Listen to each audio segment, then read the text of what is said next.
قبل ما تبدأي أي دايت لازم تسألي نفسك، هل نوع جسمك بيسمح لك تنزلي في الوزن بالطريقة اللي انت ماشية بيها دي؟ وليه في ناس بتخس من أول أسبوع وناس تانية وزنها بيزيد رغم إنها بتاكل قليل؟ السر مش في الدايت، السر في نوع جسمك. في الفيديو ده هقولك ازاي تعرفي نوع جسمك الحقيقي وأنسب نظام غذائي وتمارين ليكي، والأخطاء اللي بتبوظ النتائج حتى لو انت ملتزمة. يلا بينا نبدأ.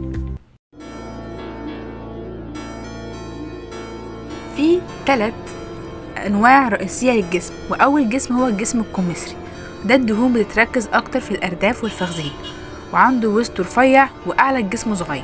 المشاكل الشائعة في الجسم ده إنه بطيء في الحرق من تحت وفيه احتباس للسوائل. تاني نوع جسم معانا هو الجسم التفاحي، وده الدهون متركزة أكتر في البطن والخصر، والرجلين بتكون رفيعة وأكتاف بتكون عريضة. والمشاكل الشائعة الدهون الحشوية، بيكون في خطر على القلب والسكر. بيكون كمان في صعوبة في نزول البطن حتى لو بتروح الجيم.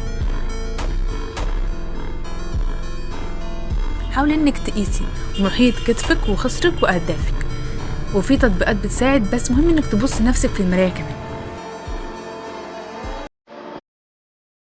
اول حاجة الجسم الكمثري، الدايت المناسب ليه نحاول ان احنا نقلل دهون وناكل بروتين والياف كتير، ونقلل من السكريات والنشويات البسيطه، ونحاول ان احنا نركز على الخضار والبروتين الخفيف اللي زي موجود في السمك والفراخ، ونقلل كمان بقوليات. وفي جسم التفاحه نحاول ان احنا نقلل من النشويات سريعه الامتصاص، ونركز على الدهون الصحيه زي الموجوده في الافوكادو وزيت الزيتون والمكسرات.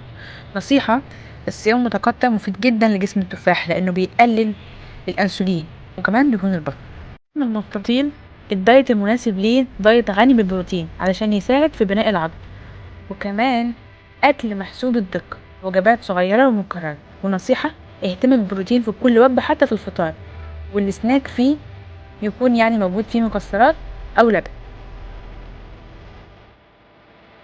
التمارين المناسبة للجسم الكمثري هي تمارين الكارديو المعتدل، مشي سريع او ركوب عجل مثلا، وتمرين مقاومة للجزء العلوي، والهدف تنسيق الجسم وشد الارداف. والتمارين المناسبة للجسم التفاحي تمارين الهيت لحرق الدهون، وبلانك تمارين البطن، وكارديو على معدة فاضية، الهدف التخلص من دهون البطن.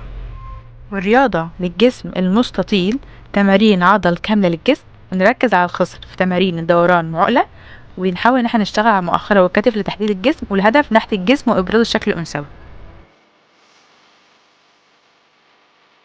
الاكل العاطفي هو لما بتاكل وانت حاسس بالتوتر او ملل او حتى زعلان، والحل اسأل نفسك قبل كل وجبة: انا جعان فعلا؟